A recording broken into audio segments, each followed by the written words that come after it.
Friends and family, welcome to another video. So this is the review about my Omega juicer. I promised you during my carrot juice challenge that I was going to do a review on this juicer by itself. So if you're interested in how it works, take a look.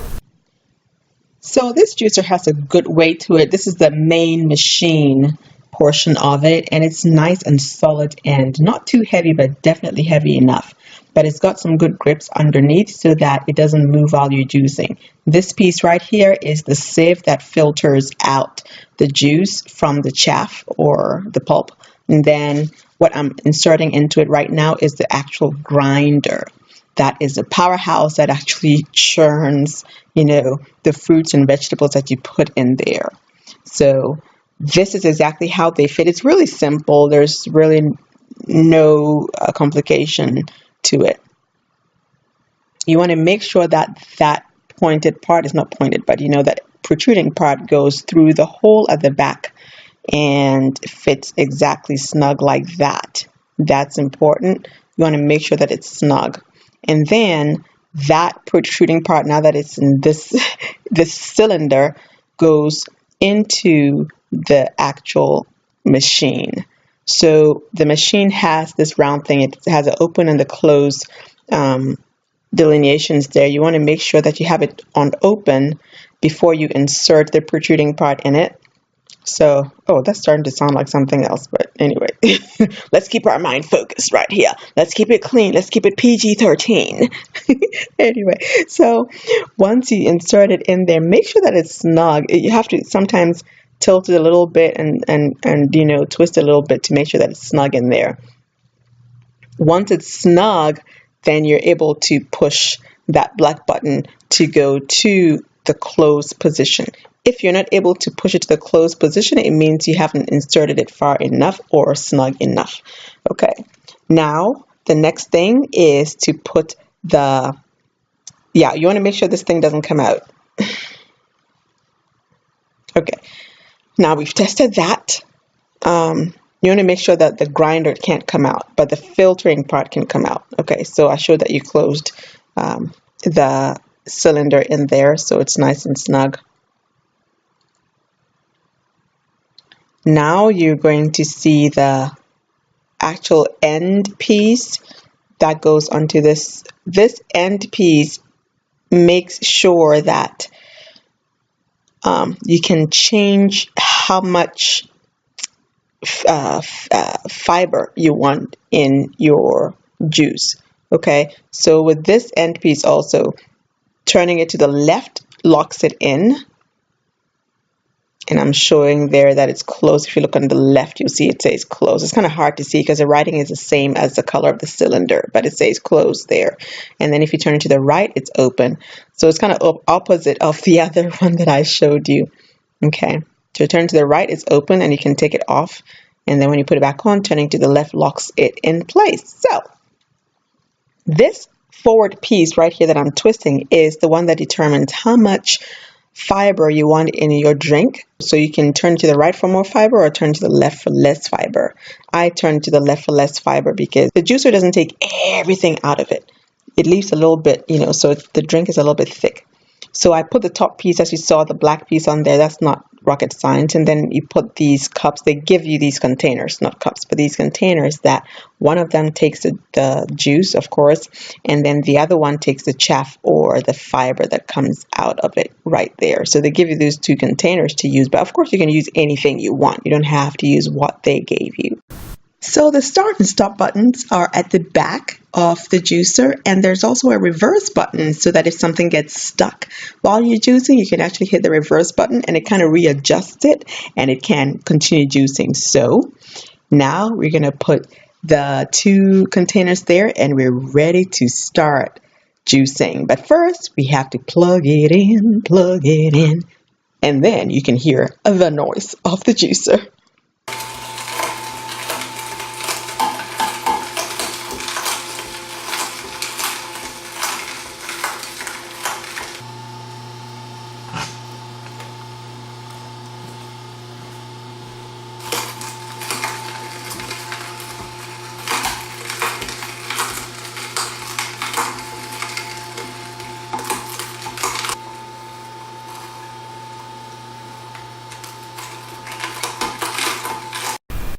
And this is just to show you a closer look of the grinding process. It really crushes that vegetable, doesn't it? Okay. All right, so we're all done for now. Just for demonstrative purposes, I am moving the chaff container right there so that the drippings don't get on my countertop. And this is how much juice I got from about 4 to 5 large carrots.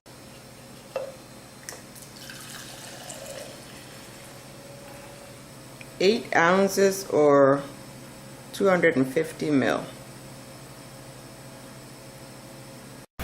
And that was my full cup of carrot juice.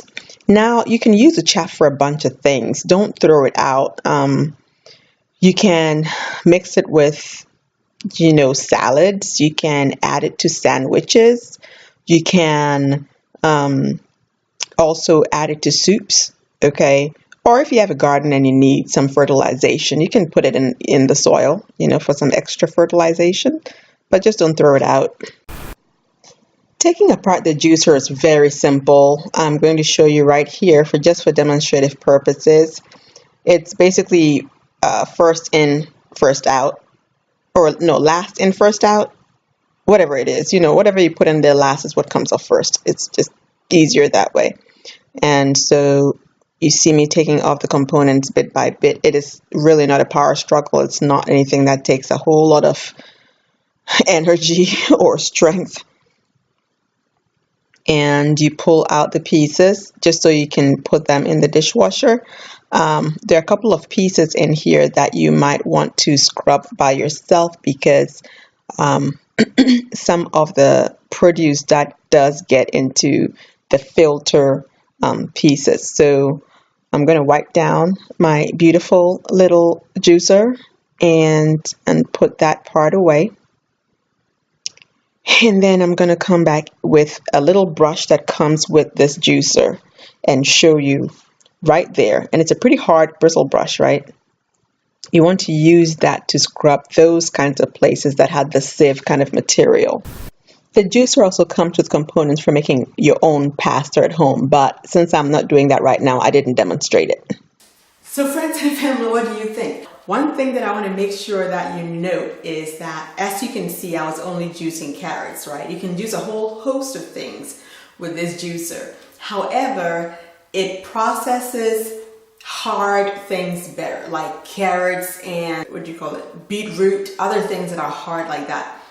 When you try to juice softer things like grapes or strawberries or cucumber, they are a little softer, they're not as crunchy. And so you will see that a little bit of the produce is left in the part where it twirls like this, where it's crushing and actually extracting the juice.